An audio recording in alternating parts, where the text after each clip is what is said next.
The novel coronavirus, or the COVID-19 pandemic, is the greatest crisis most of humanity is facing today. Its unprecedented scale has left us all with a set of problems to deal with that we didn't even think of until a few weeks ago.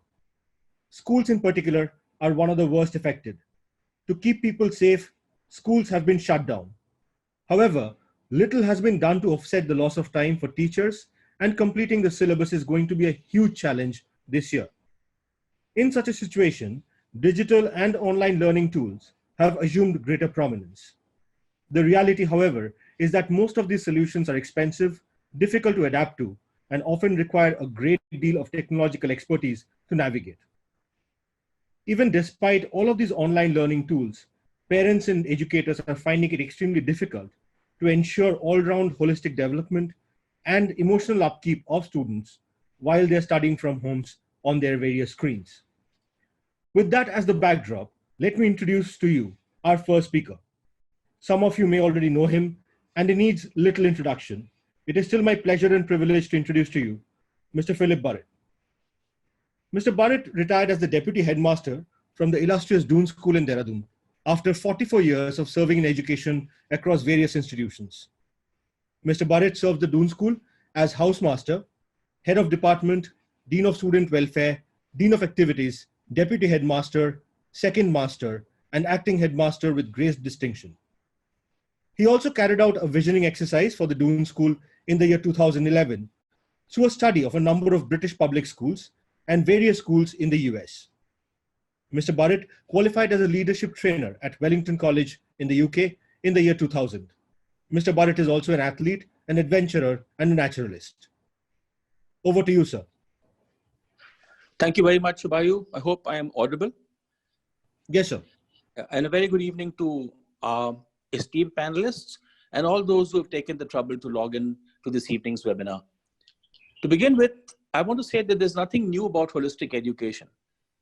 Plato advised that in the 4th century, children should be not only schooled in logic and maths, but should also swim and do gymnastics. He also spoke about the Greek spirit of inquiry, and the early schools in Greece were known as gymnasium. Throughout the 200 years history of public schooling, critics have pointed out that education of young people should involve much more than simply molding them into future workers or citizens.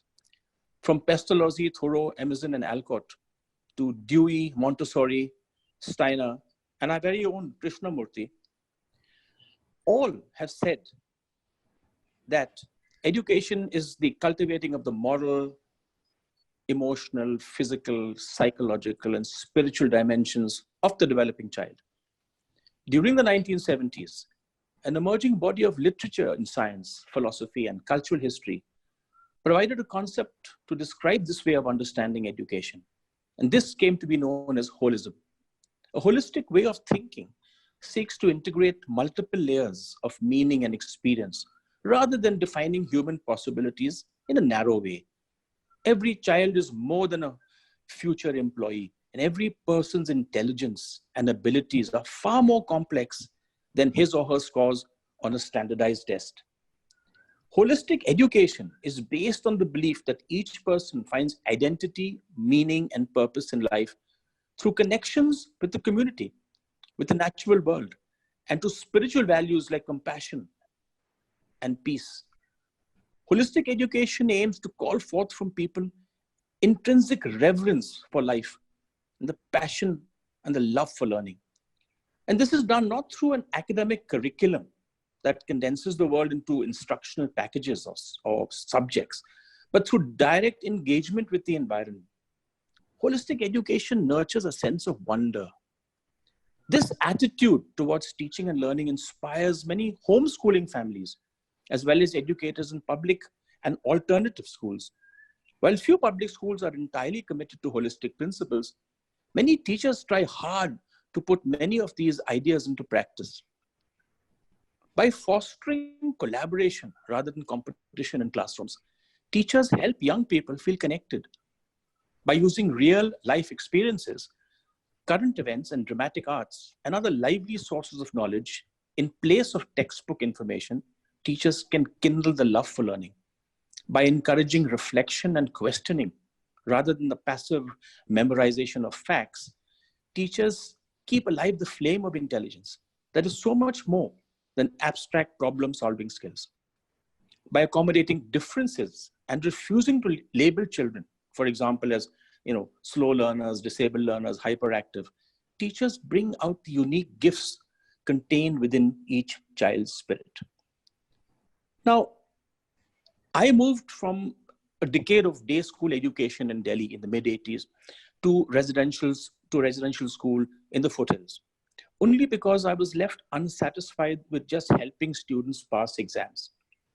I felt as if I was doing only a fraction of the task I was entrusted with, namely the education of young people.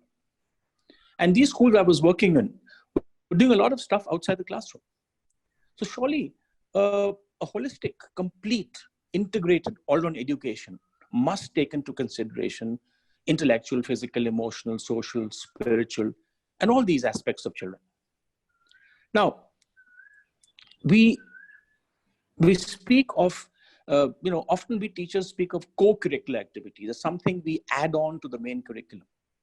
But one of my headmasters at Doon kept talking about everything is curriculum. It doesn't matter what you do. Everything is a part of curriculum. Now, by intellectual development, I do not mean studying to pass exams. I mean, it is the ability to discover the love for the subject, for children to develop skills needed for tomorrow's workplaces, the ability to research, dialogue, collaborate, work as a team, to learn how to communicate and present skills. We need to challenge children with higher level questioning and skills, to think creatively, to problem solve, and to master many of the skills like self-discipline, self-mastery, effort, and independent thinking. When I talk about physical development, I mean much more than just playing games and climbing mountains. I mean developing teamwork, leadership, selflessness, ability to share, patience, fortitude, and resilience, a commodity woefully lacking in our overtly, entitled young people of today. The ability to take setbacks and disappointments, to be able to get up and start afresh. And by emotional development, I would include EQ, the ability for students to empathize, to be able to understand what others feel, to hold back and not to act on impulse, the ability to reflect on our actions, to be self-critical, and also to be compassionate. Spiritual and moral development would include the golden rule, do unto others as you would have others do to you. To see ourselves, to see how selfish our actions are, how they impact others, the ability to live in a community, to think of others, to feel and go beyond ourselves. And also to develop qualities like gratefulness, humility, wonder, the care for our planet and the less fortunate. Here it is. It's so important where the aesthetics come into it. The study of poetry, music, meditation, yoga, drama, literature. As social animals, we are gregarious by nature. And so social development is just as important as all the four that I mentioned above. Socialization is developed by group activity and all those activities that would pass under the ambit of fun at school, and the joy and the laughter that children must learn. They must learn how to care for guests, how to behave in social gatherings, how to show appropriate emotions, make connections, make and keep friends, to forge bonds for life, to live as part of a fraternity, and to develop a respect for diversity of faith, religion, culture, creed. Now, the development of the whole person leads to the development of what I would call character. And this is what sets us apart from others more than just marks can do. And I wait for the day when our institutions of higher learning can look at character and other abilities apart from the raw marks in their selection process. The problem as I see it is that a lot of parents would piously agree that holistic education is best for their child. But the moment they come up to a board class, they start clamoring for studies only. And they want a cessation of all the fun and games and all the stuff that would pass under the gambit of extracurriculars. But they don't know that there are certain myths. Now, one of the myths is, too much play makes Jack a dull boy. This all for nothing thinking doesn't work with me. On the contrary, I have found in schools that our highest scoring students are people who've done a lot of other things. The topper is also the musician, the dramatist, the poet, the sportsman. Parents might argue that it's very difficult for children to select from a plethora of activities in school, but that's where the teacher comes in.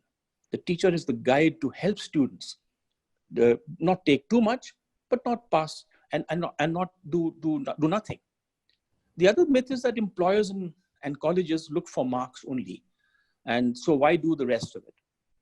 I think that's wrong, because employers today are looking for loyalty, patience, trust, resilience, honesty. You just have to see how Google and Microsoft and Amazon hold interviews to employ people. And I would say, a way of doing this is that in the early years, when the kids are, below class 8, that they should be experimenting. They should be looking at a lot of things and, just letting their imagination and passions run wild. This is the part of discovery. In the middle years, class 9, 10, they should whittle down these activities and start to focus. And by the last 2 years of school, they should be specialized in picking 1 or 2 activities. In my defense of holistic education, I'd say that an all-round package gives children of different skills and opportunities. It gives the people of different skills the opportunity to excel and not to feel inferior to others. It rounds off their personality. Somebody who's acted, debated, painted, trekked, as well as done physics and literature, robotics and music, and community service is far more rounded than a kid who only works at his books. Employers are looking for men and women of character, those with holistic skills and abilities. And the other thing is, of course, that holistic education develops teachers. It forces teachers to diversify their skills and be much more than just good at their subjects. Forces them to be coaches, philosophers, mentors, guides. I'll stop here because I want to hand this over now to our esteemed panel, who are in the hot seat of the current education scenario and who will, no doubt, post the pandemic lockdown, have a real job on their hands. Thank you very much. Over to you, Shubham. Thank you so much, sir, for those enlightening words. It's no wonder that over so many years, you've also practiced what you've preached. And we have taken the liberty of putting some of sir's photos without his knowledge on the screen for you all to see. Moving on to our next speaker, we have Mr. Achin Bhattacharya with us. Achin is the founder and CEO of Notebook. He is a chartered accountant by training, and he was a director at Deloitte prior to starting Notebook. He has worked in India and abroad in various senior capacities in GE, PwC, KPMG, and Deloitte. Achin is an avid reader and a passionate traveler with a keen interest in economics, literature, history, and philosophy. He has been a speaker at various forums and chambers of commerce and contributes articles to numerous publications regularly.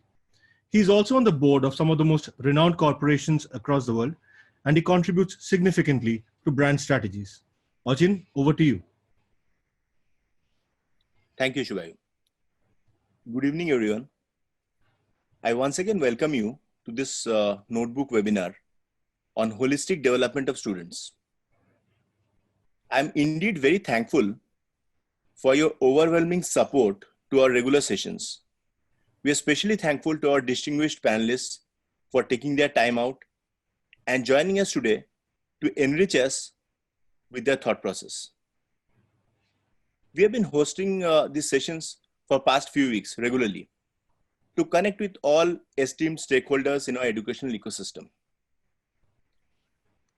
Now today, as per last reports in this webinar, we have delegates from 7 countries and 19 states in India. In true sense, we are all connected by one common purpose, and that is to carry the educational pursuit forward. All of us stand together with a single resolve of not letting this crisis stand in the way of our children's education and holistic development. The importance of today's topic need not be overemphasized. I think this quote very beautifully sums it up, given by the maestro when he was 87 years old. education in itself is not an end, but a means to an end. It's a lifelong journey and not a mere one-stop destination. It's an immersive process. Certain values and traits that we pick up during our formative years are our trump cards for a lifetime. Now, this is very interesting. See, 20 years down the line, from when a child leaves school, he may not even remember his score in biology or history. But what he is sure to remember and narrate to his kids and grandkids, even after 20 or 50 years, is that brilliant soccer goal that he had scored in an inter-school football tournament, or the excursion trip he had undertaken in the Himalayan foothills from his school. You know, these are memories for a lifetime. Life, up to a very large extent, I believe, is about having a positive and receptive body language. No profession in the world rewards you for memorizing something. Life, by and large, is an open book examination where you are asked to apply your skills in a given situation to offer value to your fellow inhabitants. See, the society wants men and women who are not mere bookworms, but well-rounded individuals who are willing to learn and, more importantly, unlearn. The industry values social skills and traits like discipline, flexibility, humility, and mental resolve. And these are qualities that are not essentially classroom specific. See, I learned a small story. Now, this was once shared by one of my friends working in an IT company in the States. He was a part of the business development team whose role was to mine existing opportunities further in order to get more business for his company. So after he got a tip-off about an existing opportunity, he tried getting in touch with the head honcho of the client, who was the decision maker. Once he was able to catch hold of him, unfortunately, the CEO was extremely busy with back-to-back meetings and thus invited him to the golf course on Saturday morning. Now, as he was not too accustomed to the game, but was desperate for business, he called his cousin back home for a quick refresher course. And after watching some YouTube videos on the game, he finally went for the meeting.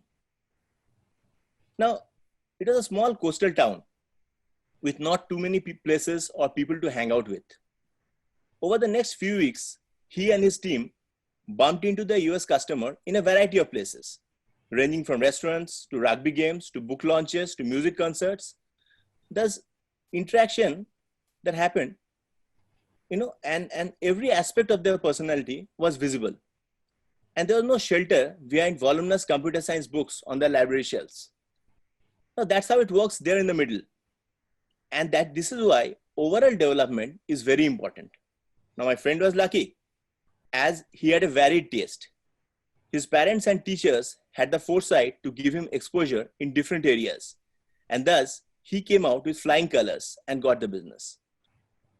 Now, another very important quality in any field is being a self-assured team player and the ability to put the team's interest ahead of your own interest and also lead by example and never shy away from taking responsibilities and challenges head on when required. Now, I guess, any team sport like football or cricket or even activities like mountaineering in a group are the best places to learn and nurture such values, which are lifelong assets. Now, again, one of the prime reasons, this takes me back by 2 years. So one of the prime reasons why we started Notebook was because I really wanted to make a difference to students' lives.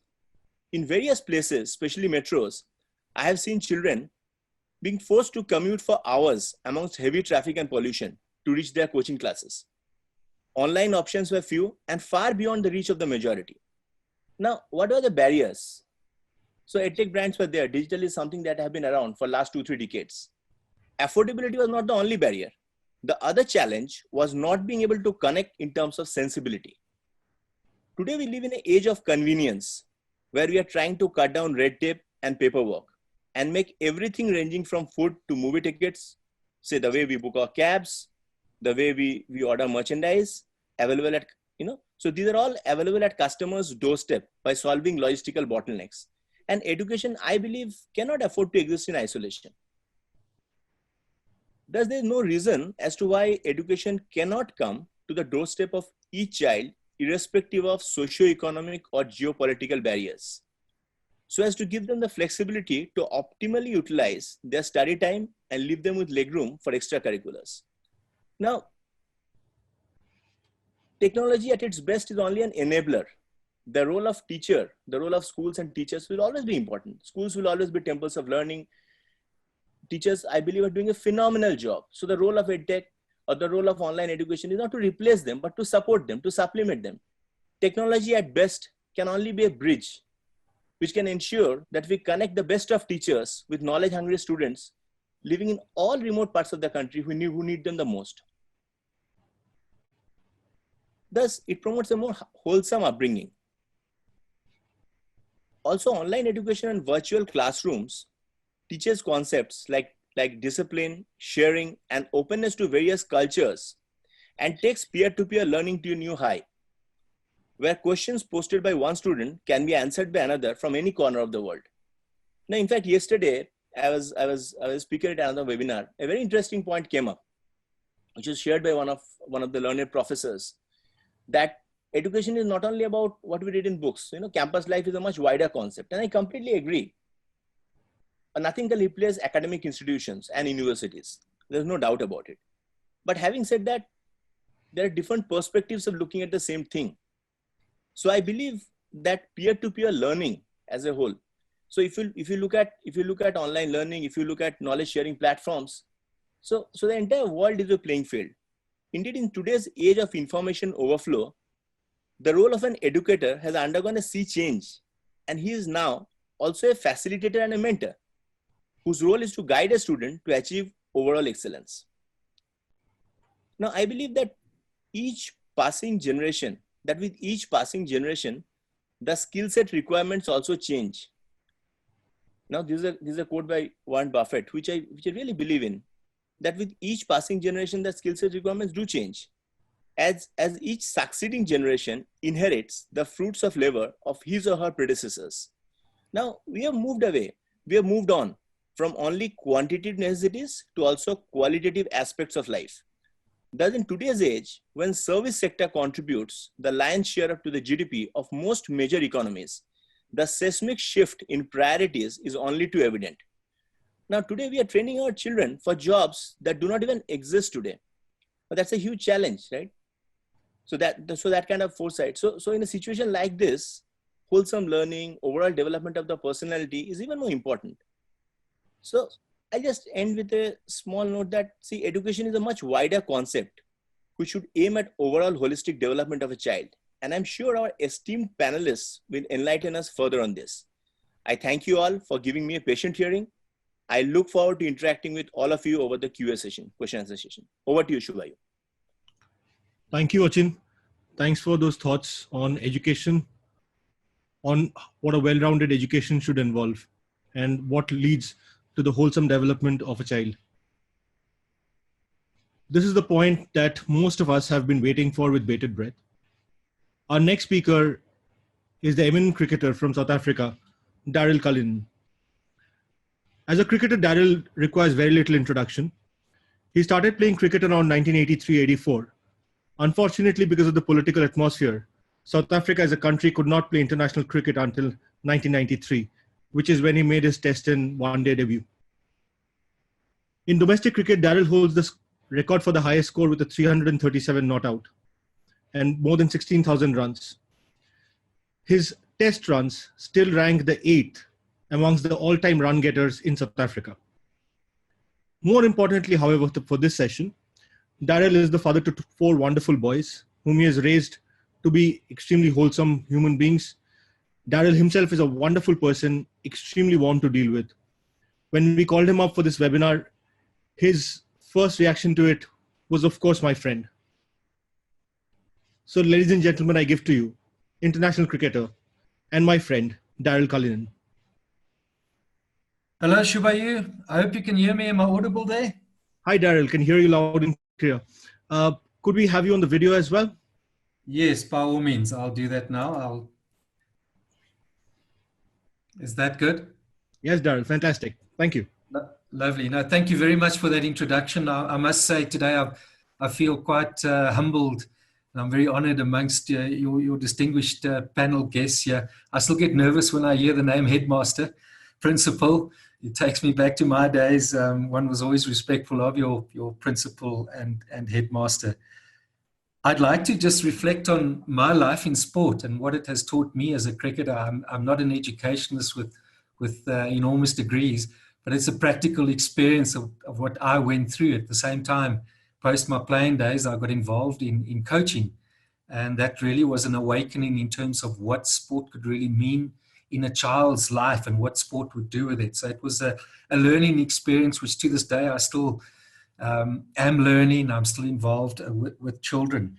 It was the Duke of Wellington who said that the Battle of Waterloo was won on the playing fields of Eton. I know we've all heard that, but it probably did sum up the thoughts that sport can do a lot for the development of all our children and the involvement. It may not necessarily be sport, but an environment where they are exposed to group activities and that interaction with other children. I grew up in a very idealistic environment. It was a small rural town in the Eastern Cape, which is in the southern part of the country. I went to school called Queen's College. It was the town was Queenstown.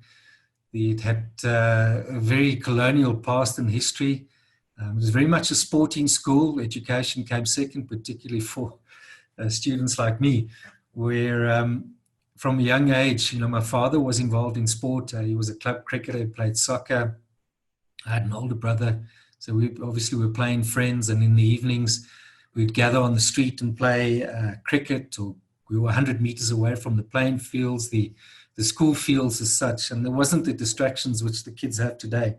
So it was a life of sport which extended into the holiday period, and we'd go with Dad and we'd be around one or other field, a soccer field or rugby field. So the physical value that sport brings, I'm sure we're aware of, and I don't need to elaborate on that.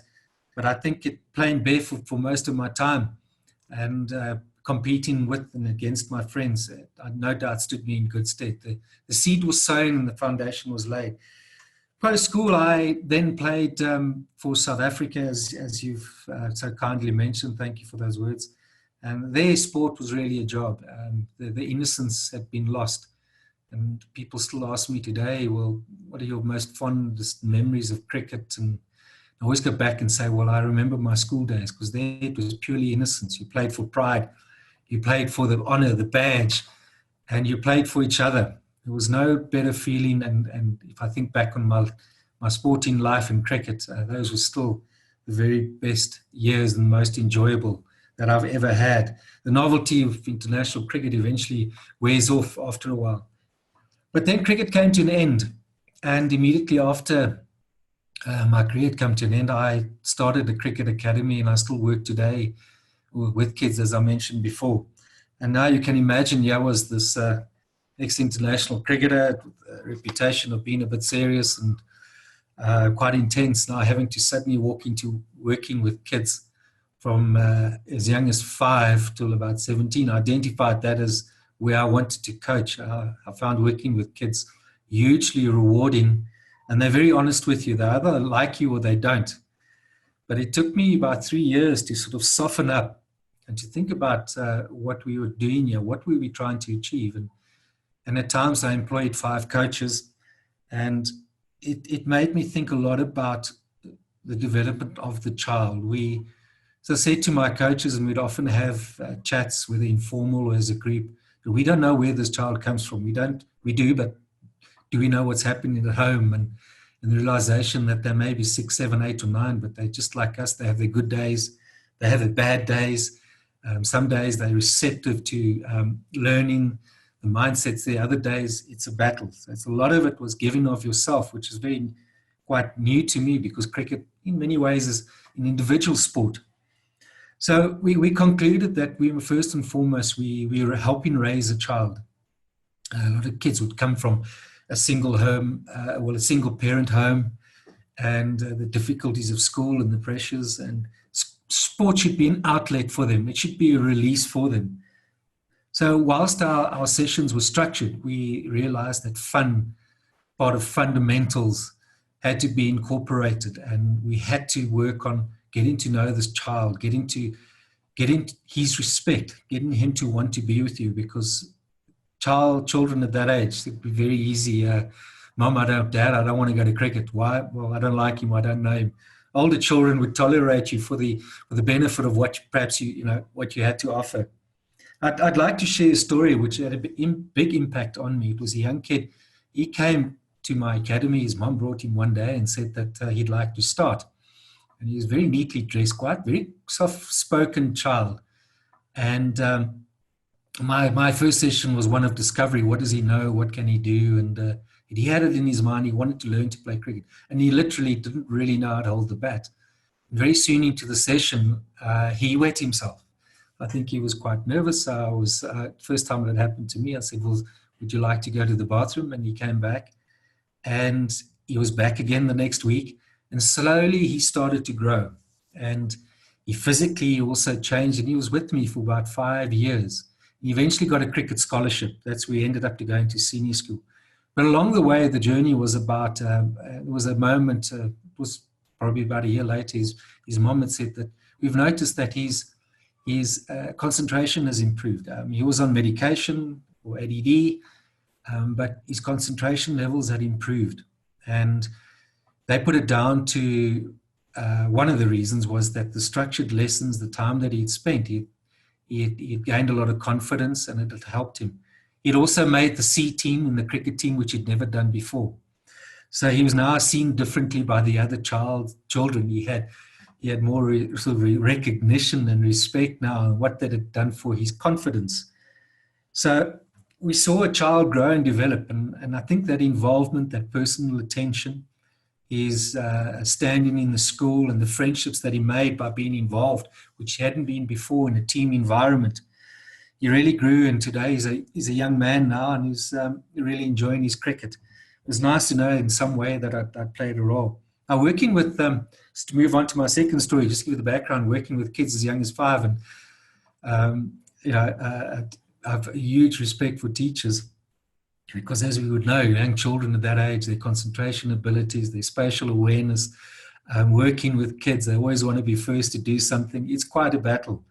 My first lesson, I won't forget, I arrived, planned my lesson, put out all my cricket equipment and toys, and never did it again, because they left their classroom, which was their last session of the day, and they ran outside, and it took me about 10 minutes just to get everybody to sit down. They grabbed everything and had a whale of a time with their friends and whatever. So I quickly stopped doing that. But I quickly realized that kids at that sort of age, they want to be kept busy. They want to release for that energy, a break from the classroom. But importantly, it was the growth of their learning to work together, doing cricket disciplines together, playing. I quickly introduced the idea of competitiveness. Kids love competition. And most of all, they love acknowledgement. And my difficult children, instead of tackling them on it, well, I would discuss it with them privately. But I learned to give them responsibility. And a child given responsibility there is whether it was he was in charge of discipline for the day, or I made him captain in our various disciplines and games that we play, I saw a totally different response. And it went with my thinking that I'd learned that ultimately we're helping raise and develop a child. And acknowledgement for me was hugely important. My first lesson, I thought, well, I'll regularly have a cricket of the day. Well, that's changed because my group was 15. So I had to develop 15 rewards and acknowledgements, from whether it's the best cricketer, best bowler, best fielder, best batsman, best helper of the day, best shot, best ball, best catch. I had to recognize that kids all love acknowledgement and they enjoy the involvement. It doesn't necessarily have to be a sport like cricket. I would just, with all that having been said in my background, I just couldn't imagine some sort of physical activity based around a group effort and where kids are involved and exploring the opportunities. I listened to Mr. Burrett's this chat, and so much of it made sense, and the development of character and the very fact that in a world where, and I see it in cricket, where certification is so important, but deep down, what is that person really about? And I think sport most definitely helps in that regard. And I, just in closing, working with kids, space wasn't that important. We would work on any flat surface.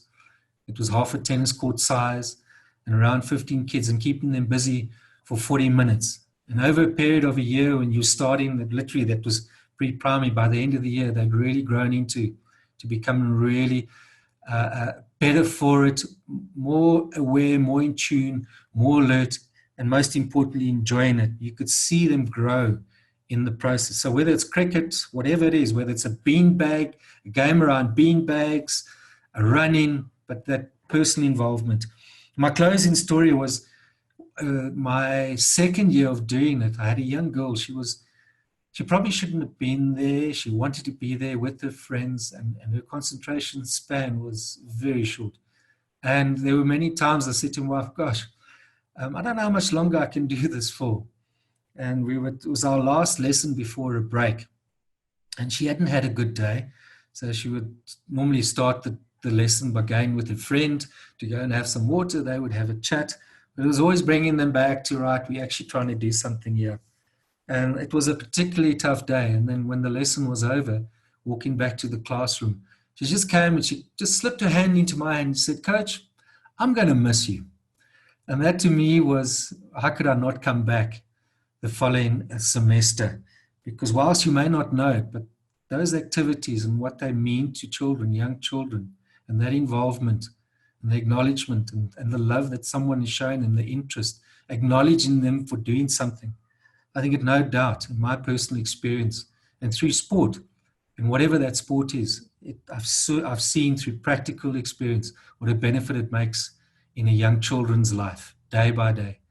Shubai, thank you so much. I'm honored to have been part of your discussion today, particularly amongst such eminent panelists. Thank you.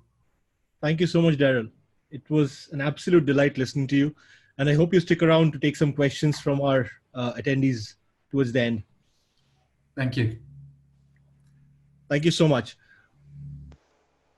Taking a cue from what Daryll just said, when we started working on Notebook, one of the first objective principles was, let this be a part of a student's all-round development. We believe that with the families becoming smaller, more nuclear, families were starting to miss out on the element of storytelling that was so integral to our process of growing up. So Notebook was born out of the spirit of storytelling. Every video, every lesson in Notebook is designed through a process called Augmented Storytelling. You take a chapter from a book, you build a story around it, you illustrate that story almost like a comic book, and then you make a very short, crisp video about it so that it becomes a part of a student's daily activity. It does not remain study hour alone. It becomes a part of students' overall development. What I will do now, I will take you through a very short demo of the Notebook portal for you to see how easy it is to use and see if the students around you could benefit from their use.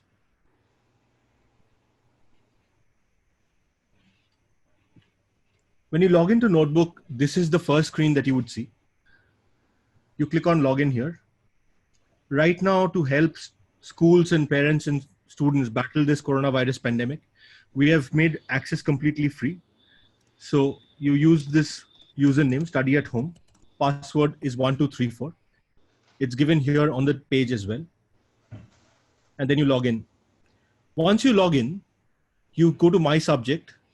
Here are the other boards also given. Under My Subject, you can choose whichever class the student is in, and then whichever subject the student wants to study. All the topics as per the curriculum would be available in the form of video lessons. Every video, as I mentioned, is limited to 6 to 10 minutes in length to ensure the time is always of the essence and saved for both the teacher as well as the student. In the case of higher classes, every video lesson has been broken down into several parts. There is an interest builder. Then there are lessons, a recap and a Q&A The short recap helps in revising the lessons just before an exam. There are also exhaustive notes and question answer sets, where questions from both the textbook as well as other sources, including the past year exams, have been given.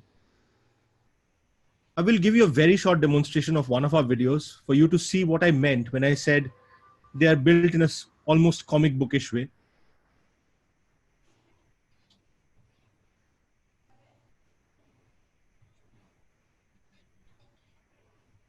In the 18th century, France was in a crisis. Food was scarce, prices were high, and the government was facing bankruptcy due to constant wars and the king's lavish lifestyle at the Palace of Versailles. The king, Louis XVI, had come to power in 1774 at only 20 years of age. He was inexperienced and was married to the Austrian princess Marie Antoinette. So that is how most of our videos look. We try to ensure that the students get engaged, they come fall in love with the whole learning process. And that is the DNA that Notebook was born out of. Coming back to our webinar now, we will move to the panel discussion. Our panel today has three extremely eminent panelists on it. We have Ms. Anamika Ghose, Mr. K.V. Arjun Rao, and Colonel V.S. Malik on our panel today. Abhishek, could you please confirm that their mics are unmuted and they're available? They should be all set, yes. And I would request them to turn on the videos as well, please. Perfect.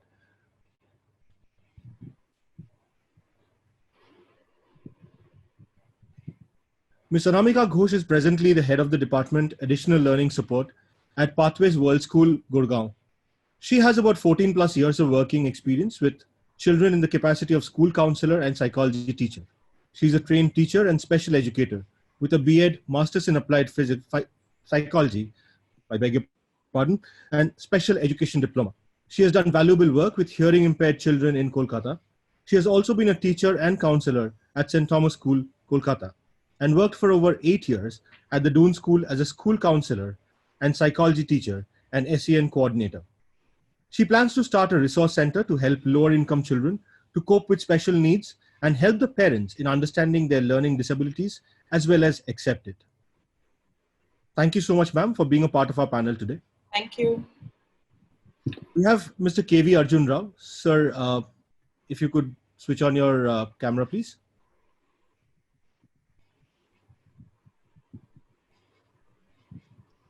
Mr. K.V. Arjun Rao is an education enthusiast, a novelist, a writer, and a visionary. As a principal of JBCN International School in Mumbai, Mr. Rao strives to encourage educators and learners to spread their wings and aim for the horizon.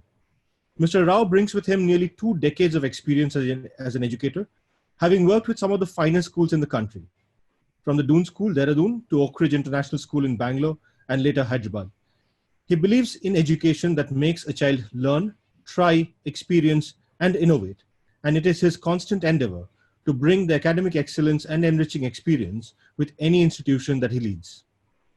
Mr. Rao ensures that the teachers he works with are trained to develop inquisitiveness and curiosity in the child.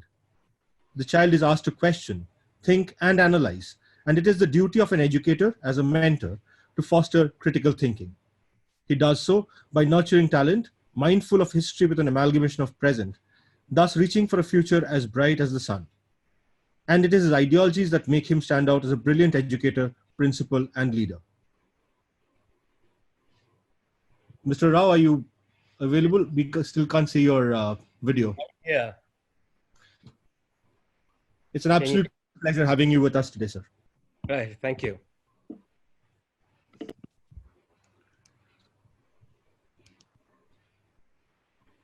Next, we have Colonel Malik with us.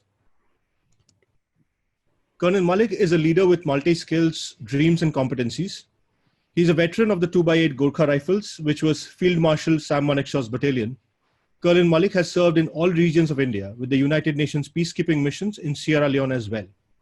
As a rarest honor for an army officer while still in service and commanding a battalion in counter-insurgency operations, he was selected as Rotary World Peace Fellow for the 2009 batch for his unmatched insights and practice of peace strategies in internal conflicts. Colonel Malik joined the peacebuilding sector in 2010 as a regional capacity development advisor to the government of the Islamic Republic of Afghanistan under the multi-donor funded Civilian Technical Assistance Program after serving in the Indian Army for over 23 years, where he was also cited for gallantry in Kashmir. Most recently, along with his twin daughters, he participated in the world's toughest race, the Eco Challenge Fiji, hosted by famous adventurer Bear Grylls, mentoring the team to put up a stellar performance, which will be aired on Amazon Prime very, very soon. Colonel Malik, it's indeed a privilege to have you with us today. Thank you so much. So likewise, great privilege to be here today. Thank you so much, sir. So to begin with, what we'll do is we'll go around the table. The topic today is ensuring holistic development of students. If we could go around the table once for opening remarks. Ms. Ghose, if we may start with you. Right. So I think from my point of view, holistic development, and in these times especially, we're talking about a humanitarian education where we are dealing with so many aspects of growth and development at different stages of a child's life, right down to presently, if a child has received holistic development and a holistic education, they would be able to adapt to the pandemic that the entire world is facing. And I think our children are doing a pretty good job of it. You know, as someone a part of the education system, they've adapted to online. We still have our yoga classes. We have life skill classes, which we call in our school, we call it Pulse. In other places, it's called, life skill classes. And I mean, the rest of the people who spoke before me have defined holistic education. But I could say for me and Arjun, we live holistic education even online every day, if he could second that. Yeah.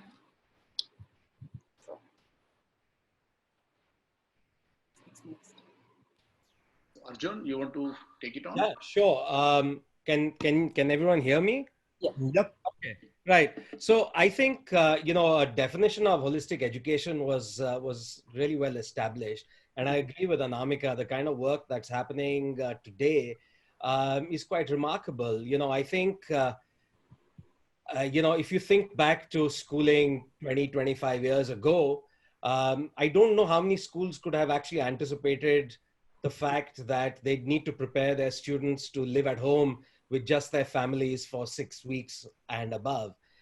And I think, for me, it's taught me so much about education, I think about myself. If we look at holistic education as being the establishment of skills, habits, and values for life, things that stay with you, where is the education explicitly that helps students, learners to learn to deal with anger, happiness, loneliness, failure, and success, and be able to work in a relationship when they're either in close quarters like we're in right now, or in any case in a circumstance where you're required to call upon every fabric of who you are. I think as educators, one very important realization must dawn, which is that it is a village and a community that brings up a child. We must all have a shared value of what it means to educate an individual. I believe very firmly that the success of an education of a person is only determined at the end of their lifetime, and not in between, and certainly not at the age of 17 or 18. And as a consequence, we need to be able to equip students with enough when they go out into that world, which will keep them going for the remainder of their lives. That education must hold them instead when they're 60, 70, 80, 100 years old. And that, I feel, will be the true success of a holistic education. Thank you. Thank you so much, Mr. Rao. Colonel Malik, if you could have your words, please. Well, I've been a student of life myself, and although now I'm not an academician, but I do owe all that I have done so far in life to my own passion for developing holistically as a person. And to me, it is a realization actually for in a person that our body, our mind, and our spirit, all three are essential elements of living a life fully, as productive life, in which you are able to not only realize your own aspirations, but you also play a positive role in the world around you. In a sense, it is so much about, I think, developing consciousness of the fact that there is a larger ecosystem and we are one element of it. We are not on an island where our actions are not affecting others. It is mindfulness. It is realizing that, well, I am unique and I must fully develop, self-actualize in the ways that I am meant to be, but also that all my actions must have an ecological impact, that they should be for the larger purpose of everybody's benefit.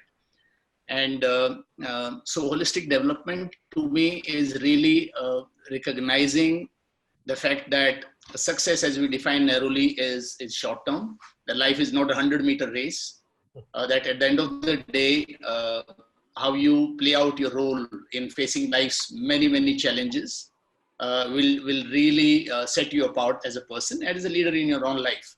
So to be not a victim of circumstances, to actually, I would say, the treat adversity and opportunities both as the other side of the coin, to be able to, I would say, carry people with you to win together. I mean, all the great leadership qualities that in the army we were instilled during our training were all geared towards actually being a holistic person. And I've realized that holistic people actually are people's people. They really connect across age groups. They connect across, I would say, the social fabric. They connect across professional, barriers. They really are connectors of the society. The problem is that holistic education is talked so much about, but understood so little. And in that domain, I think lies a lot of challenge for educators. Of course, holistic education and holistic development has gained currency over the last, actually even before the corona pandemic. A lot of our friends used to keep cribbing about the kids, getting glued to the TV and online and digital and saying, yeah, the kids are really, they need a holistic development. So the need has been felt for quite some time. Only thing is this pandemic has now created urgency around the subject, and good for us in the sense this disruption has actually helped us try and move forward in a direction that was felt desirable long ago. So in a way, for me, the nature has thrown on opportunity in the name of disaster, and it's time for us to collectively put our heads together. And this generation should actually be in many ways grateful that they inherited something of this challenge, which shaped their lives for the future. We probably didn't have as much of adversity as the generation is. So let's win it together and make it a happy project for us to grow stronger as a humanity, as people. Thank you so much, Colin and Malik. As Colonel just touched upon, the way the COVID-19 pandemic is affecting all of us is perhaps it's changing the way we would look at life going forward. One thing is for clear that there is no definite end date to this. People will wean off and on, and we would keep hearing news about how things are getting better, but we perhaps need to get used to the new normal. What, according to you, would be the recipe for holistic development in this new normal? Ms. Ghosh, if we would start with you, but this is an open discussion. Others, please feel free to join in. Yeah, the new normal is that, I was looking at one of the children shared something with me saying that, ma'am, before mobile phones were not allowed in school. Now we're at home and you're telling us to keep our mobile phones closed so we can connect on Zoom and do classes. And, having that discussion, the ability for a child to express themselves, and I think we're connecting even more individually, even if we have a class of, say, 20, 25 at a time, you are actually connecting with each and everyone because each and everyone wants to contribute to bettering the world as they're seeing it. They've become more self-aware. They are able to, so we have 4 aspects as psychologists would put it. You have your social quotient. I think people are making more connections now with the online platforms than they would do if we were attending work and coming home, we'd forget to connect with that friend. you know, and everyone's getting to talk to each other. Your adversity quotient, which is the adaptability, resilience, being able to take hours and hours of engaging. You know, every teacher comes to a classroom and says, hey, you have to pay attention, show them a video, you know, and yes, while I agree, someone asked a question that is eye-to-eye contact more important than, you know, is a better way of communicating with your children than just through a online device.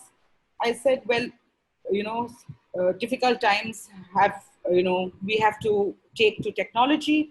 And with this technology, as Colonel Malik also said, the disaster is going to make, you know, what we call, he said, this disruption of life has led us to become a little more constructive and focus on the things that needed focus, you know. So children now know that, you know, the teacher will pick up the phone and say, hey, why aren't you in your yoga class? You need to be there, because schools are addressing that the children are in a lockdown state. They are trying to adapt to this 24/7 around parents. Parents are trying to adapt to this 24/7, having their kids around and balancing everything else.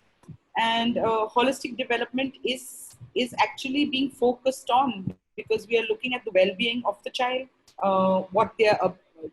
how they would like to learn via online, what would engage them. So we're looking at different aspects, making it multi-sensory, which is part of holism, and you know, just developing a humanitarian education. Yeah, Arjun, Colonel. You know, if I may, I before this earlier today, I mean, I think I haven't attended as many webinars as I have in the last 6 weeks in my entire life. So today, this afternoon, actually, I was sitting in one where we were having a conversation around student wellness and well-being. And, you know, the facilitator was speaking of what the world might look like when eventually schools reopen and, you know, young people can try and go back to lives the way they knew them. And there was this conversation around how everybody is thinking about preparing physical facilities. You know, we're talking about hand sanitizers and tunnels that they can walk through and things like that. And nobody is paying enough attention to rebuilding that child. You know, there will be children of a certain age, if they're really, really young, they would have forgotten what it means like to wait your turn. You know, who's going to teach them that all over again? Impulse control will be something that they'll need to work with, because they've forgotten what it was like to be with 20, 25 other children in a classroom. Some children will need to work with understanding what it's like to actually be part of a community all over again and have these face-to-face conversations. And I think a lot of this resilience will need to be built at home along with by the learners' families, along with school. Schools really need to think up strategies for what, since you said this new normal, is going to be like. Whenever schools do reopen, there is going to be an impact on what children are going through right now. And I think it's really important for that community to come together. And, you know, everybody is talking about, you know, we're at the end of academic years and people are saying what's going to happen with exams and how are people going to get promoted. I think it's far more important for us to be able to understand what kind of students will emerge out of this crisis. Who's going to come back to the schools? They're going to be changed people. They're going to have undergone an experience, as Colonel Malik said, it's a moment of great adversity in their lives. And so they're going to have to go through this process of learning and become wholly different people. And I think as a community, we must prepare them for it. And I think that too is part of this holistic education that we're trying to impart to them. Well, yeah, thank you, Arjun. And well, you guys have covered everything, but some of the things that I can really think of is that, you know, the form is changed, but the substance remains the same. The substance is about, let's say, staying fit, healthy. We are using all these words, emotional well-being, right? The communication, learning from peer group, learning from socializing. So I think, again, coming back to what I'm a great fan of, as long as we don't lose track of the substance, the forms can keep changing, and happily so. I mean, It's not insurmountable, and the opportunities are actually unfolding even now. I mean, the fact is, if there are certain green zones, we have to be agile enough as leaders, as stakeholders. And of course, most important now is that the teachers, the children, and the parents are equal stakeholders. Now, there is no more you, me, or less affected. Actually, we are all equally affected, and therefore, this is one change that we must have a discourse on, conversations about being equal stakeholders and working as teams, because we are affected. All of us are affected. And second, like I said, is the strategies to now, to seize these fleeting opportunities. If we have some 300 districts already green zone, come on, man. Now this is the time for having a gradual response to that situation. That means if 3 people are allowed with a social distancing norm, why can't parents, teachers, and children form quick teams, small groups, and have an outdoor activity where you keep that little distance of 6 feet? I mean, why is it such an insurmountable challenge? So my point is, we can't get stuck with the fact that now we are kind of given a big knockout punch. We are not. We are just now looking at more exciting ways of getting out of it. So my point is that we need to now, actually that's where leadership today is greatly required. And the new norm therefore now is that even small low-cost solutions within families and small circles of parents, teachers, and small student, based locally within a community, need to be very active, like social entrepreneurs, like people working in the NGO sector, passionate about finding a solution. Big strategic project related things are difficult. They often lose control. So let's work, I think, like Mr. Modi said, vocal is be vocal about the local. So I would say be vocal about your local solutions as teachers, students, and as small teams. So I'm so keen and so happy to get into these kind of initiatives which do not cost too much budget. They are easily manageable, easy to coordinate, monitor, and see their success, and easy to get a feedback upon. And that's where you and I, as people who have seen more life, really come in very, very, very important for our children, because they are vulnerable, they are impressionable age, and they do need a guided, purposeful mentoring at this stage, more than just the academic curriculum that we so far were focusing on. If I may pose another question to this panel, because we have such a wonderful panel, I'm going to get greedy. What I'm going to ask you for is, if I go back to my years as a student, right? Any form of regimentation, any form of set of rules or strictures applied to me would always cause me to push back. Whether vocally or not, there would be resistance, there would be friction. We are talking about a situation now, post the lockdown, when schools reopen, that there are going to be far stricter rules to ensure the students' safety. But handling this transformation, handling this change is going to be a problem. Particularly for Ms. Ghosh, most of our schools across the country are ill-equipped to handle special needs students as they are. With this new set of rules and laws coming in, how do all 3 of you feel this new kind of regimentation can be implemented without affecting the overall well-being, the mindset, the positivity of children? I think when you have the conversation with the stakeholders, as Arjun said, that it's very important to have the stakeholders as part of it. So you're speaking the same language at home, and when they're coming back to us, that is an important thing. Like when we're talking about the social distancing, for different age groups, they don't understand what social distancing is.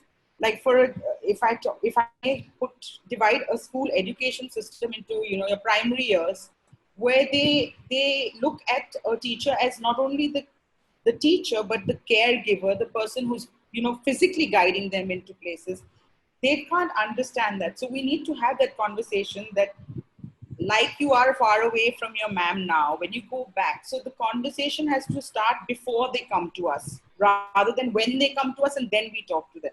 So that transition has to happen through home into school, and then from school back into home, because children get confused when we give them two instructions.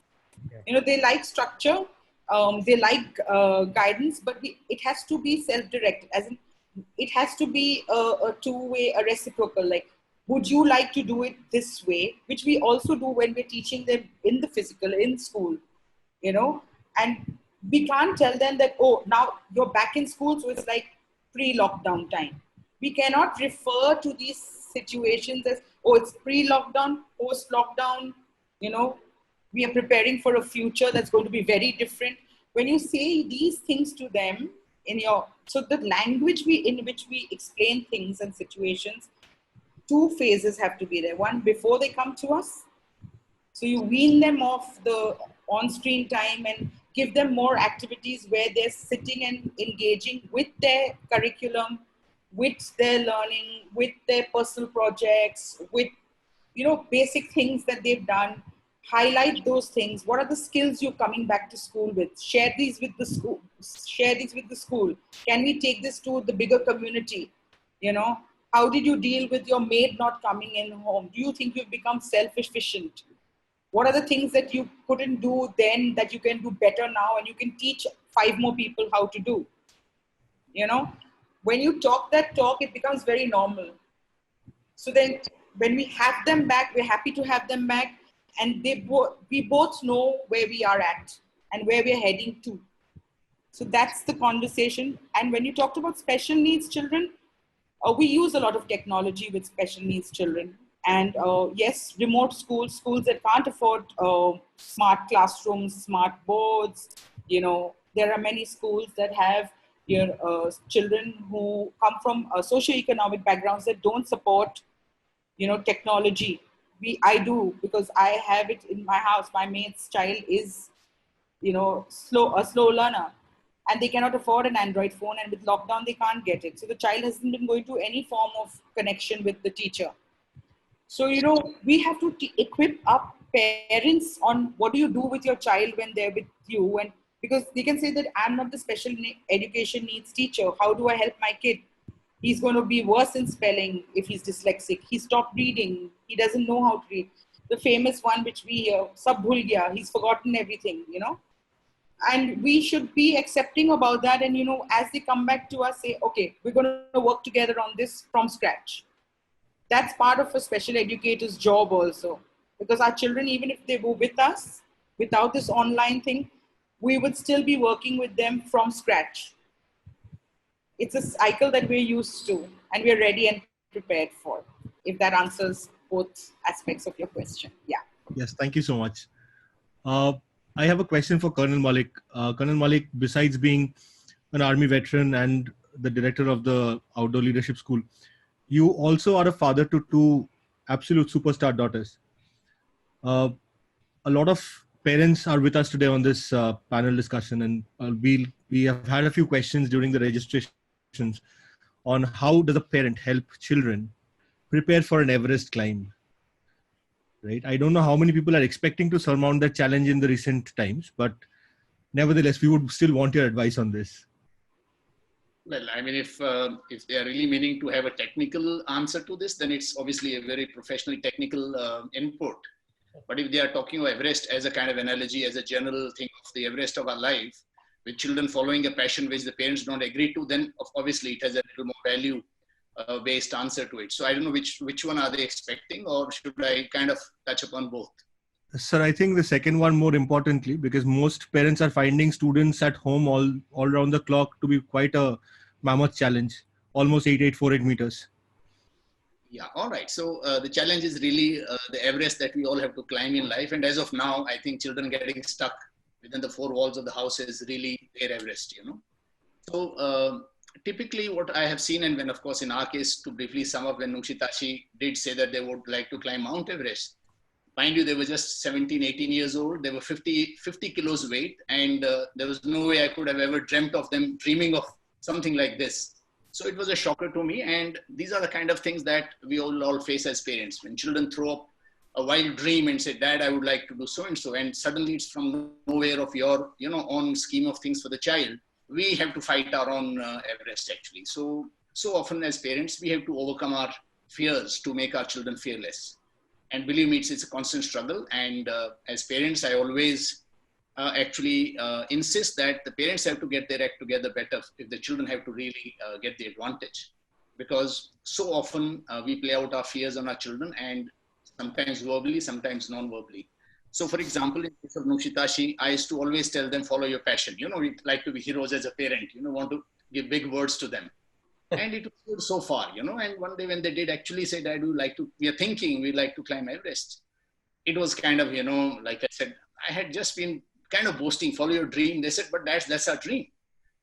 You have been telling us to follow your passion, and that's our passion, So I had to now stand that great dilemma of life that now today I'm facing my own, I'm caught in my own game, So as a person with courage of conviction and believing in my values, I had to say, well, if that is so, let's start a discourse on it. Let's get on a mission. Let's see where it takes us and then see. So that's the role I think parents will have to play. The four walls of the house are a huge challenge, but I can tell you that the solutions actually lie within those problems, Let's say fitness within the four walls. If that is a concern, I strongly recommend as a simple solution, if some children like skipping, become a great professional skipper. All you need is a skipping rope and a pair of good shoes. It has been my mantra for all the days of my life when I was stuck in similar situations. Afghanistan, I could not leave the four walls of the room. I started doing gymming. I got everything under the bed, all the weights, everything. I had never done gym and I became expert at gym and I gained muscle and weight and everything. I became 85 kilos from 65 kilos. So I did something which I had dreamt of sometimes, but could never work my way around. Likewise, skipping, for example, there were times when we were stuck at, let's say, the high altitude where you can't move for weeks because of snow. I started skipping and became my best buddy all through my life. The first thing I would pack in my bag was a skipping rope and a pair of shoes. Nukshitashi, when they thought of Everest, I created a gym within the house. In a small space, I got everything because I said, now there is no excuse. You cannot be a victim of circumstances. Simple. There will be a solution. And that must become mantra for us parents and children, that there is a solution. If we are not able to find it, we are failing in seeing it, but it's there. And let's work around it. And you'll be surprised how that's what creative problem solving is, that the solution is all around it. In fact, often it is within the problem. So the four walls are full of possibilities and create a small climbing wall within that. All you need is some bouldering, 4, 5, hooks on the wall and make it fun. Put a mattress down below, small kids start climbing on it. My point is, I think that's where Bear Grylls, a great friend of ours, Bear Grylls has started something called 100 Great Outdoors or something, Great Indoors to keep families and children, physically active, basically saying action activities are so important from every angle of our, emotional and physical development. So it's too small of time to actually think of that. But my idea is parents who are struggling to tell their children to climb Everest or not to, please tell them, go ahead and climb Everest. We are with you and let's discuss it every day, day in, day out. Let this become a favorite topic as to what all these four walls give us. And you'll be surprised, the great outdoors will be summed up within the four walls. And that's my current passion. I really wish to, I've always believed that solutions are right there. And I worked my way through always. So I can say it with experience, not from the borrowed vocabulary or jargon, that you guys will find solutions. If not, please create a small group of friends, like-minded, and discuss ideas, because debating, sounding board from friends, you get more and more ideas. So you're not alone. The fact is, again, we are in this together, and let's create our circle of people you believe in, people you think who could give you better, I would say, advice. Make friends with them. In fact, all the great teachers have given great education to children who actually touched their feet and said, I want more knowledge from you. So there's an aspect of you getting it from things around you. And that's where I said, make a small team of children who see a great mentor around in the environment. For example, anybody, he could be a retired chartered accountant, he could be a businessman, he could be a teacher, but somebody who you value for his wisdom. And please involve him as a team member. Please tell him to spend every week, half an hour, 1 hour in an open space, maybe standing with those circles of social distancing around, and he gives a discourse on, you discuss things. So please, the resource lies within us. Don't wait for government policies to guide you through. We have to take the lead role now. The times have changed. That is the new norm, that we have to take charge of our local situations. That is the new norm for me. And we have to therefore together work like never before. Thank you so much, sir. Clearly, here's a man that you give him a challenge, he would find a way to surmount it and make it immensely enjoyable. Ms. Ghosh, if I can come back to you, we are facing a lot of questions regarding the role or the relationship between a parent and a teacher under these circumstances? Communication all the time. Ask the question. There will always be an answer. Either the parent will give the answer or the teacher. It's just letting a parent know that we're there, especially if you're a special needs, if you're just a teacher, if you're just someone who's part of their child's life, whatever the part you play in that child's life, I think you should just be open to communication and honest communication. So I think it's a two-way system. If a parent is struggling with something,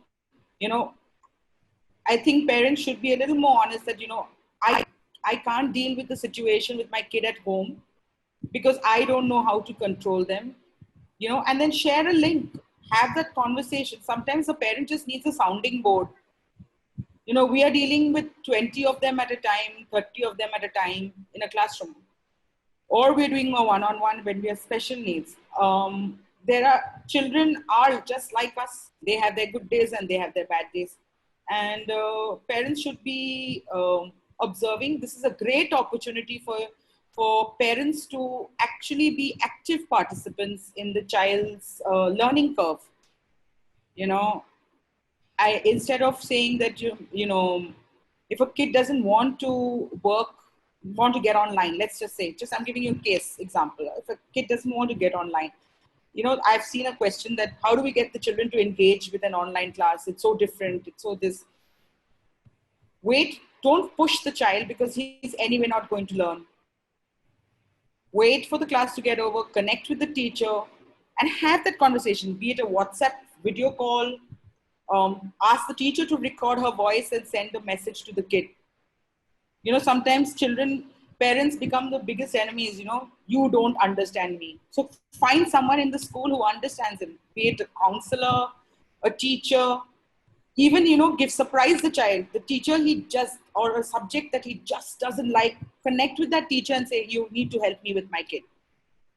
Communication is the biggest thing, an open, honest, clear communication. I think if we're not embarrassed to share, we should share. Nobody's judging you. Teachers are here to facilitate growth for everyone. So, yeah. Thank you so much, ma'am. Mr. Rao, if I can come to you next. Sure. One of the biggest roles that a school has played in my life, and this is taking a line straight out of what Mr. Burrett had said, school taught us to get up once we've been knocked down. Right? There would be teachers who would put their arms around us once we lose a quiz, a debate, a theater festival, and then they would tell us that it's okay, this happened, next time you'll come back stronger. A lot of parents don't necessarily do that. Ideally, they should. Unfortunately, not every student gets that kind of support at home.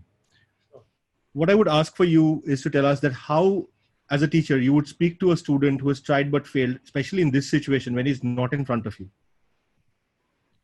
Well, today more than ever before in the lifetime of students, communication can no longer be, the lack of communication can no longer be an excuse. There are ample platforms to be able to connect with somebody and have that conversation. Dealing with failure is very, very complex. As adults, we struggle with it. And children struggle with it even more because it's not something you're educated towards, right? Dealing with failure, failing. Everybody always tells you can do anything. Sometimes the unfortunate reality that you discover the day you leave school is that is not true. And the world is going to give you a few hard knocks if you aren't prepared for it. And that's what schools and educators and families must prepare their children from, not necessarily failing, but with dealing with it. And I think, the circumstance that brings about a failure has to be seen as a learning opportunity. You can, and that's what you're expected to do as an adult, right? It's not like you wake up every day and, in your diary, it just says win, win, win, win, win. There are conversations that are negotiations that don't work.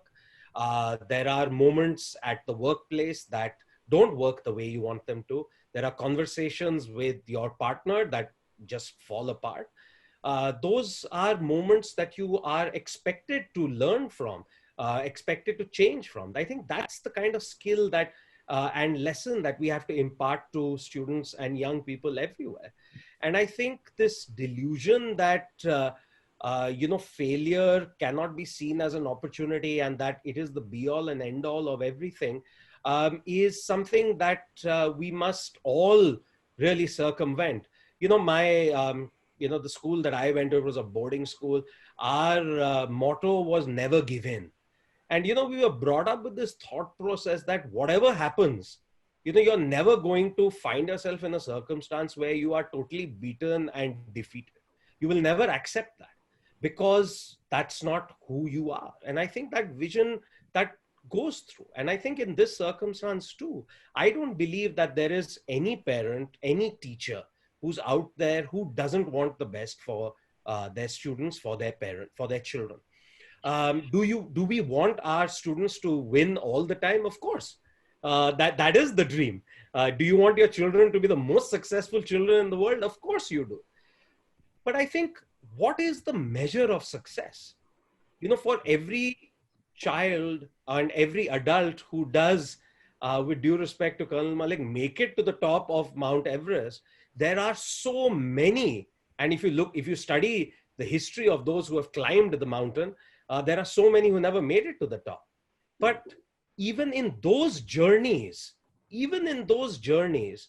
are tremendous lessons. For everybody who has made it to the top, you have to thank the people on the way because they have cataloged their journeys, they have shared their learning with everybody, and they have helped others grow. And I think that's the strength of failure and trying to deal with it. And I think educators and I think adults must make it their business to be able to help people cope with it. And I think even in a time like this, you definitely can. You can connect with people, you can continue to foster and build those relationships, and you can help young people even at a time like this. Just to add a little more to what Arjun just said, I read a quote somewhere from a mountaineer who had said that somewhere between the base camp and the summit, I find answers to most of my life's questions. So it's really that is a great teacher. Yeah. Incredible. I think we have somebody else who wants to join in on the panel. Just give us a second and we shall add him in.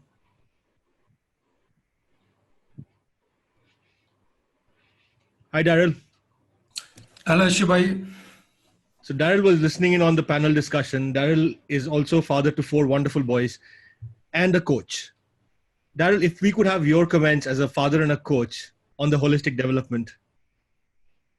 Yes, I think in this time it has been trying. We've been fortunate. I've my second marriage, so I've got a 6-year-old and a 5-year-old, that we're in a very small community and we have some open ground. So they're sports mad, they're active, so they've had the opportunity to spend a little bit of time. But I just love the thought of it. During this time, we've been creative. We've changed the house around a little bit.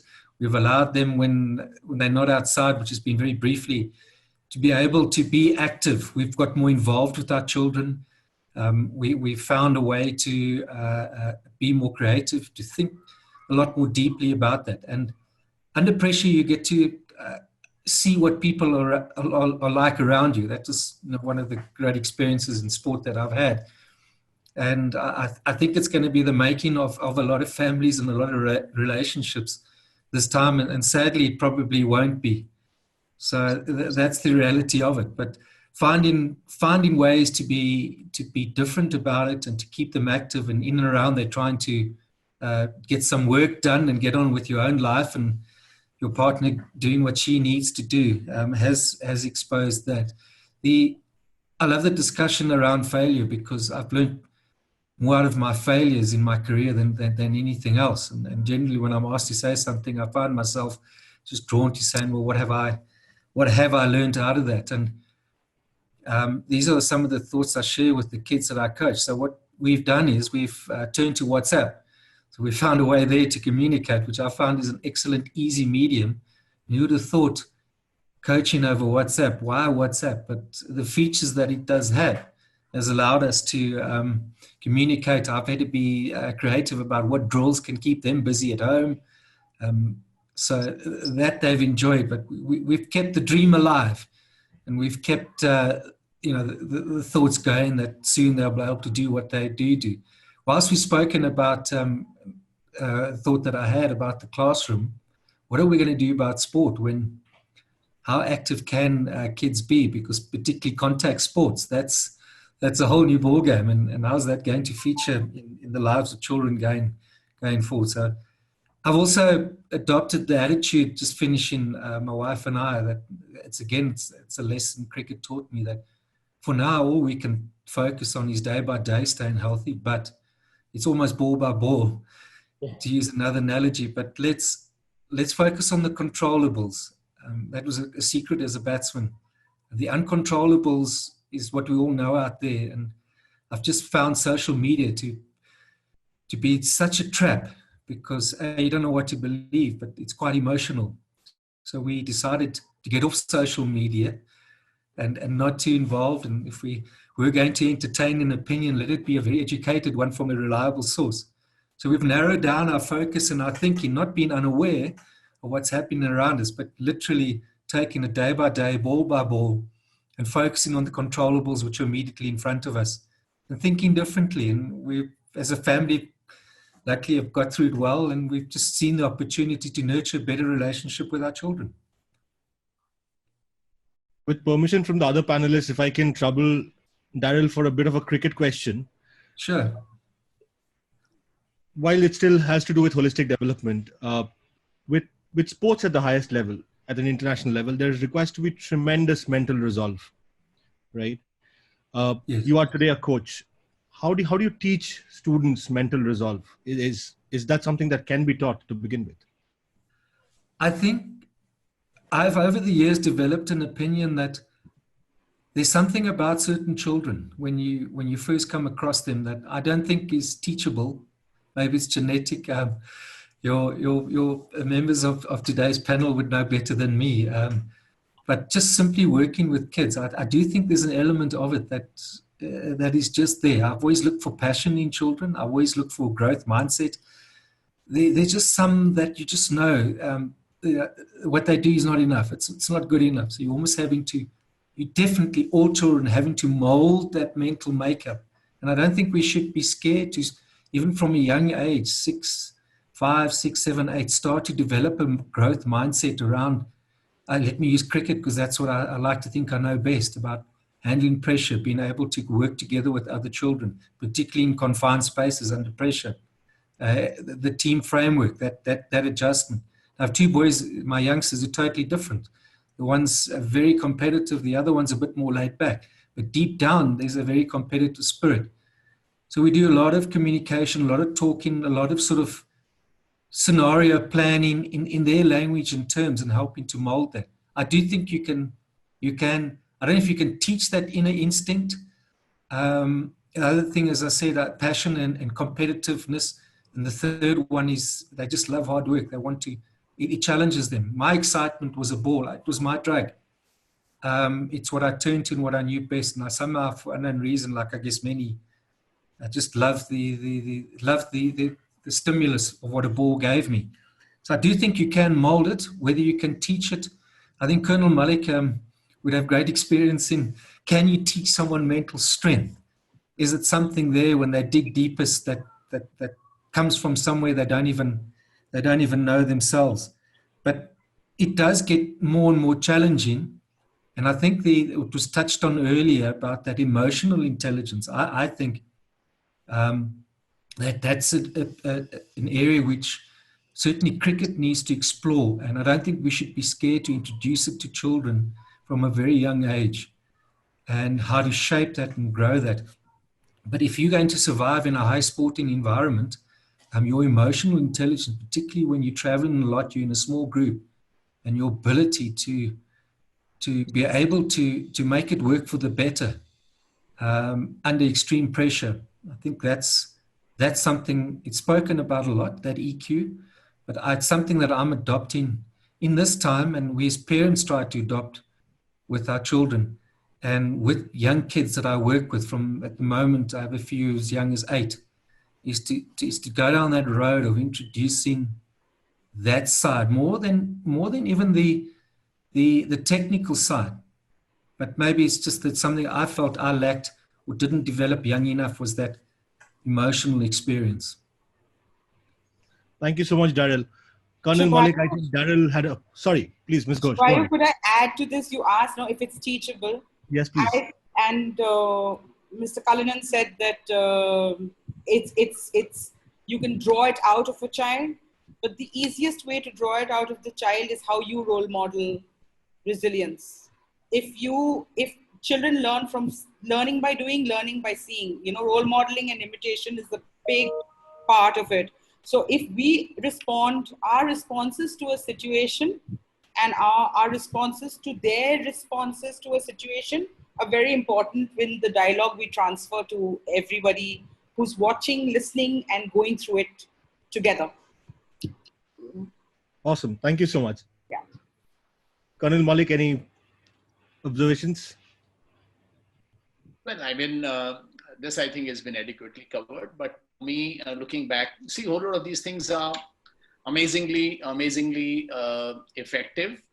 In our context, the challenge all around I find is lack of capacity. Parents, we're saying parents, stakeholders, but so many more parents are not even actually, themselves capable to play that positive role.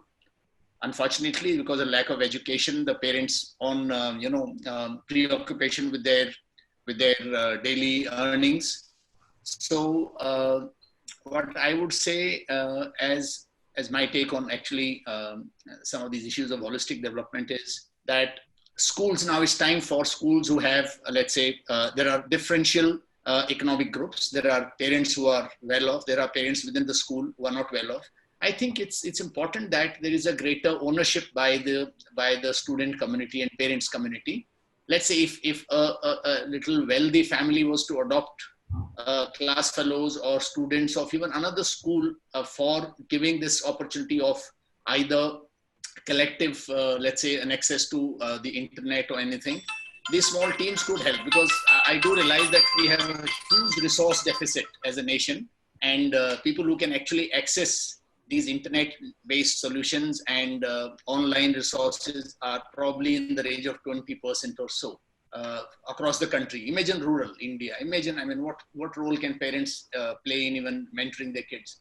So let's think, I think, largely as schools to enhance our, ownership, our inclusiveness of more children who are not equally, equally abled in terms of financial resources. So the students themselves from better off, economic backgrounds can probably reach out to at least one or two children each, whom they can kind of make as their WhatsApp group partner, or give them a, on loan or whichever way, a mobile phone, and give them access to these resources. So again, I think some local solutions at our level as small entities and organizations would be very effective in our case.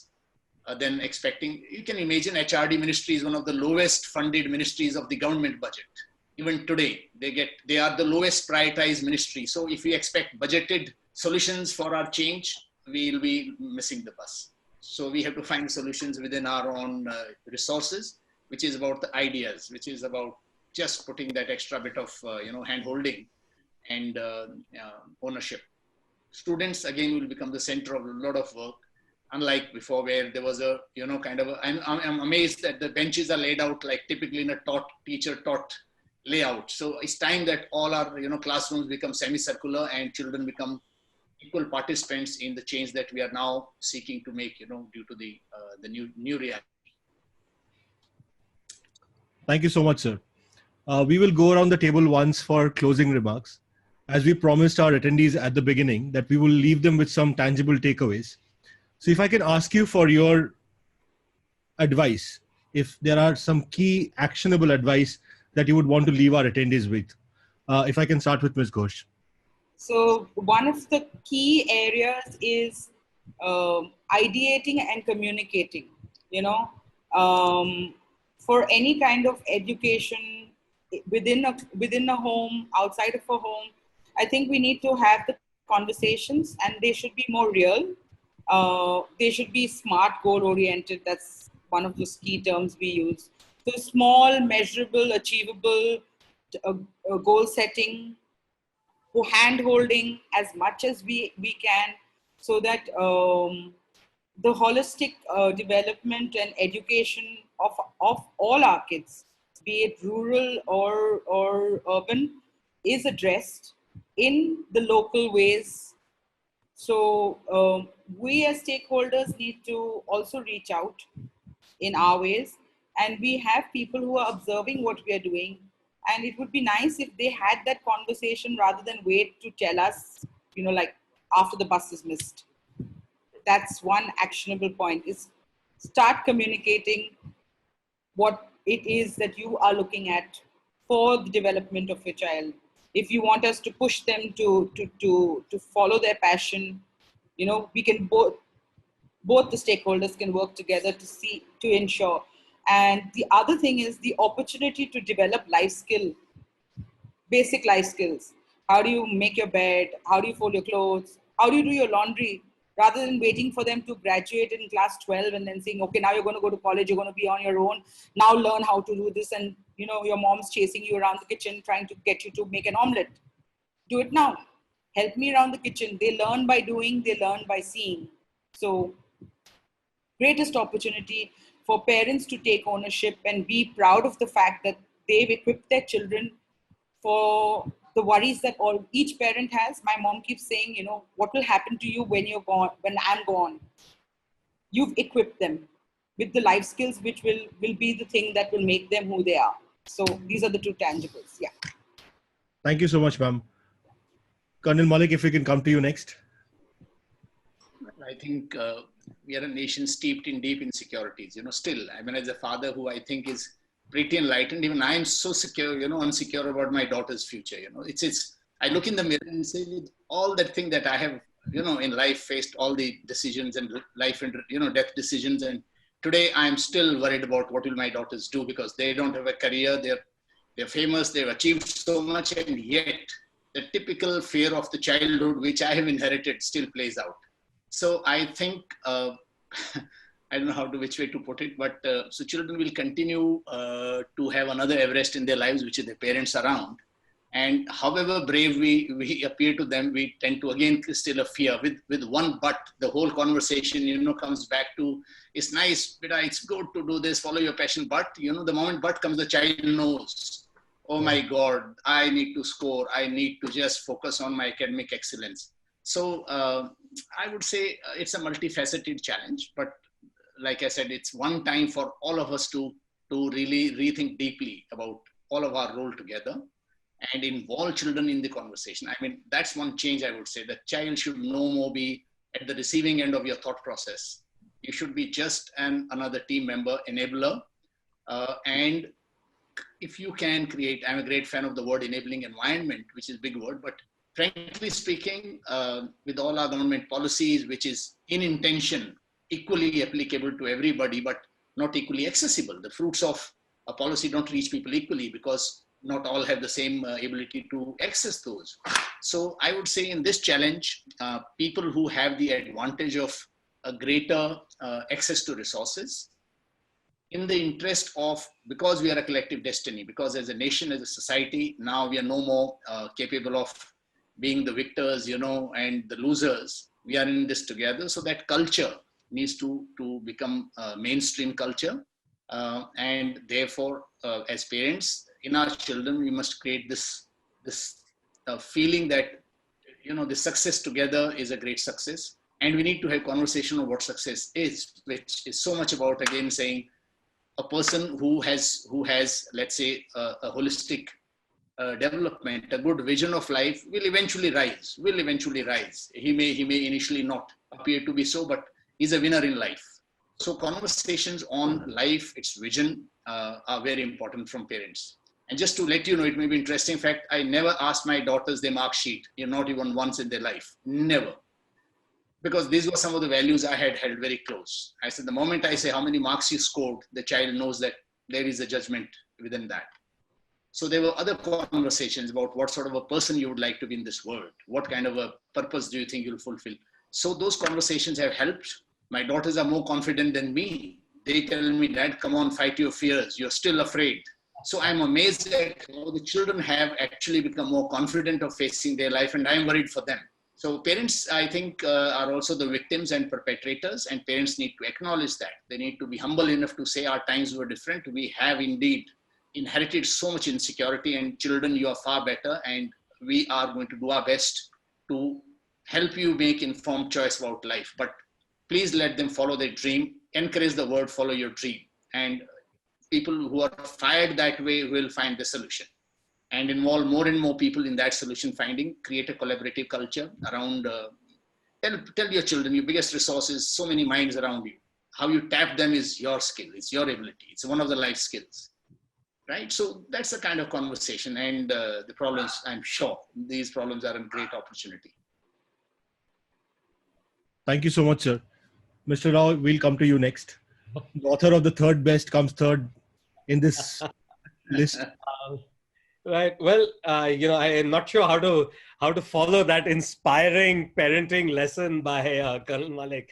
But, what I will say is, if I build a little bit on what he said, for one thing that I would recommend, families today are, and I'm specifically talking about the moment that we're going through, this lockdown and quarantine. We're all closeted together. And, this is the greatest opportunity for you to be an amazing role model for your children. They are watching you more than ever before. Every time you throw your hands up and say, oh my God, I can't deal with this lockdown anymore, they will echo it the next day when you're struggling with classes and internet and whatever. They'll say, I can't deal with this anymore. It's bound to happen. They will absorb your strength. They will learn from conversations and dialogues about your weakness. I think this is a great time for parents to finally be vulnerable with their children, and nobody will hold it against them. There is no judgment here, because this is an extraordinary time. You are going through something that is unheard of in the last 100 years. You're finding yourself in this situation. So you are it's okay to make those errors. It's okay to be that person. It's okay to be that vulnerable. And then crucially, to dialogue. That's really, really important, to have those conversations. I think everybody is going on about communications, building those relationships. So I think that's something that's really, really important. It's really important to actually ask children how they're feeling during this time. I know a large number of them are quite afraid of what's going on. It's important to address that. It's important to have those conversations. That's one. The second part of it, and I think that comes back to this idea of holistic education and learning, is that, like Colonel Malik said, just because you're stuck within four walls, it doesn't mean that your learning stops. Today, the kind of access to information is extraordinary. And if you've been following the news and things like that, every museum has opened themselves up to access. You have access to knowledge and learning, and people who are speaking, people who are sharing information. It's all out there for grabs for free. Every university is running courses, things that you would pay almost $1 million to study. Those same professors are running their modules for free today online. Learn as much as you can. This is a time to be able to build those resources for yourself, to become and discover the kind of person that you can be. So I think dialogue and learning are two things that you can really, really focus on as parents and as learners during this time. Thank you so much, Mr. Rao. Thank you to all the panelists. It's been an absolute pleasure listening to you speak, and we stand all enriched and infinite times over by listening to you. Thank you. Thank you so much. Thank you so much. At the end of the panel discussion, it's now time to move to our question and answer session. As I go to the questions that we have received live during the course of this webinar, most of them are compliments, which is a first for us. A few questions that we have, if I can have Mr. Burrett back on the panel, please, to answer one of these questions. Yes. So happy to have you back. There's a question that asks, how do we manage between academic and holistic approach during online learning? So you've seen the entire journey of online education. If you can have your thoughts. Okay, thank you, Shabayu. Well, initially I thought that while online learning was doing a great job with, delivering the studies part of the curriculum, I was actually mistaken because a lot of schools are moving into, the dance and the drama, and there's a lot of art and craft and music also that is being put on. And schools are, doing their best to add to this the holistic buffet. But I think one thing that is missing is that I find a lot of teachers online are quickly getting down to their academics. They're not spending enough time just talking to the children. As all the panelists mentioned, they said communication. It's important that children have an adult that they can reach out to. There are problems with this pandemic. There are problems with any child growing up, even if there was no pandemic. And more so now with stress at the home and fathers lost their jobs and mothers and fathers squabbling. It's important that a teacher also reaches out to a child just to be heard, just to hear him out.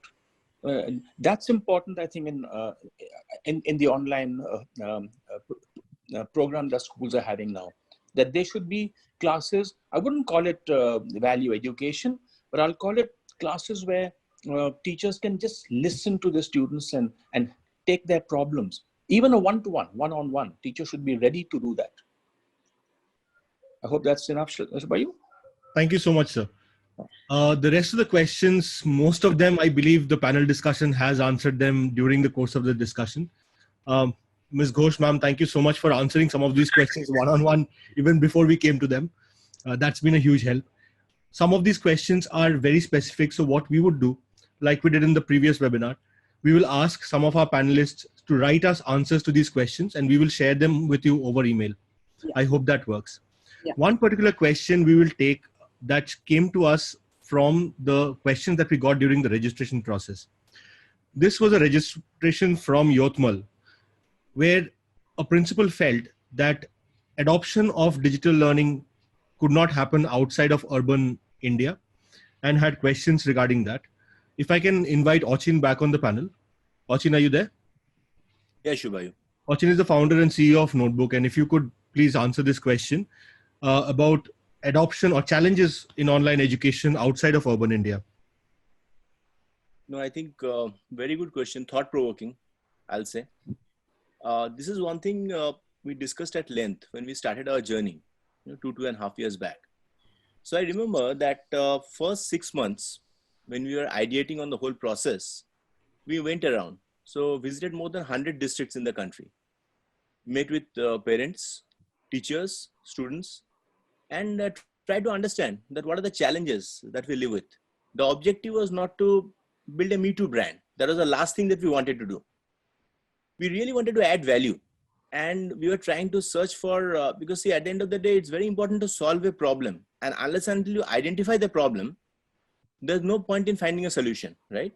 So we were trying to understand that what are the gaps, where do we come in, and how do we realistically add value? I think that's most important. If you add value, definitely, any endeavor will succeed. So in our quest to find out the realistic challenges that India lives with, B towns, C towns, villages, we met up with some wonderful people, and we understood that what makes them click. I remember attending a class in Western UP.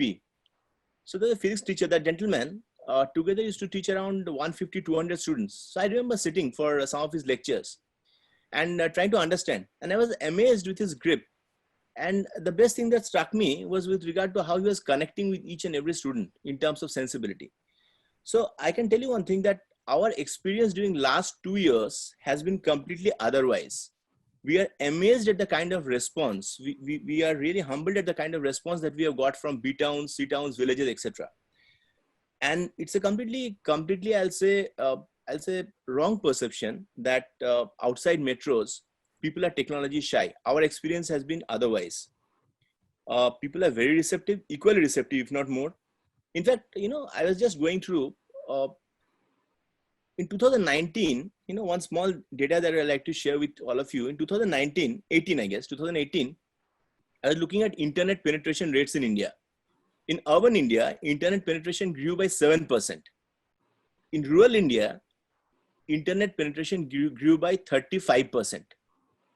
Right, 35%. I understand urban India, definitely there's a saturation point till, towards which we are working, but still 35% internet growth, that explains a lot.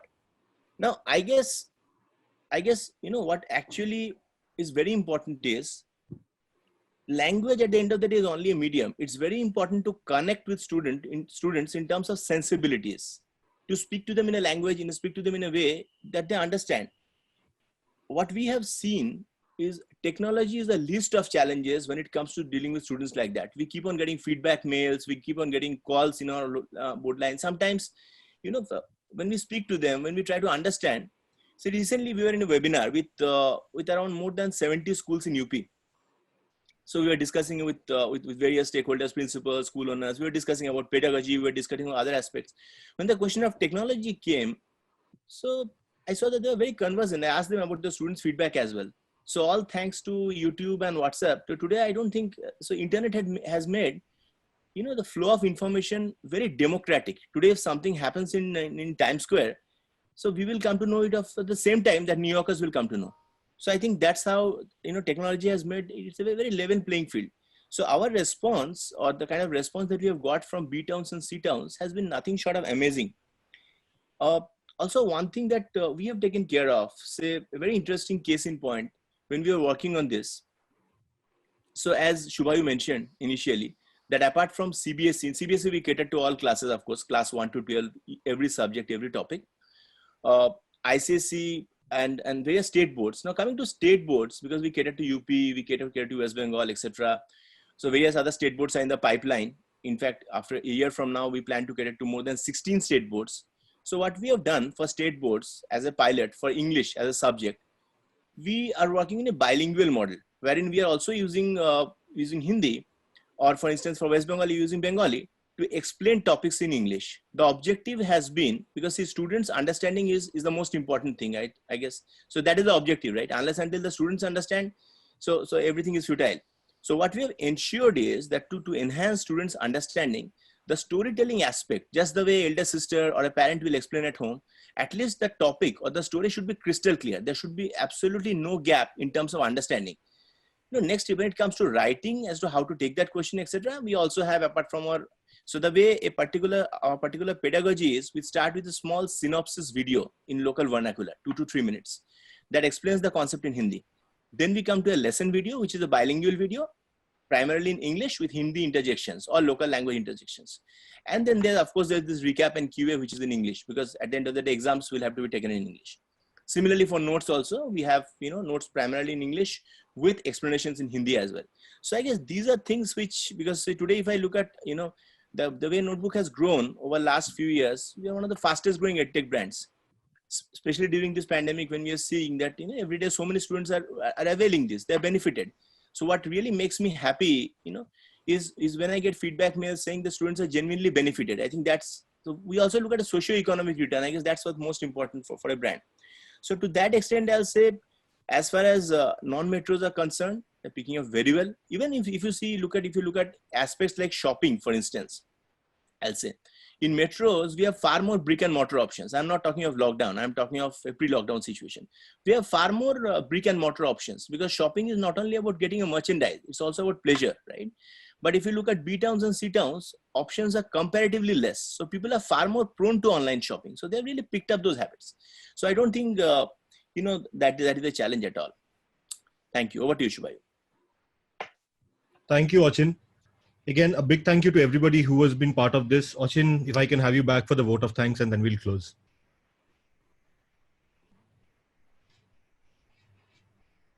Achin, you there? Yeah, I'm here. Thank you. So I think it has been a great discussion. Burrett sir, as always, you played the captain's knock, started with the captain's knock. Daryll, great insights. Your clarity of thought really explains and makes us understand what it takes to succeed at the highest level. Now coming to our panel, I'm really amazed. Wonderful discussion we had today. Ms. Ghosh, Mr. Rao, and Col and Malik. No words are enough to express our heartfelt gratitude. I think very beautifully, all of you touched on the softer aspects, which I guess are equally important and very, very seldom spoken of. So we are indeed humbled. And I think all of us today who attended this, we are going back with some very important tips, very important clues that we have taken from this, which will help us at this critical hour. I once again thank all of you for taking your time out to attend this. We look forward to having you back in our next webinar, which is on Saturday on democratization of education. Thank you so much. Stay home, stay safe, take care, and goodbye. Thank you. Thank you very much. Bye. Good night.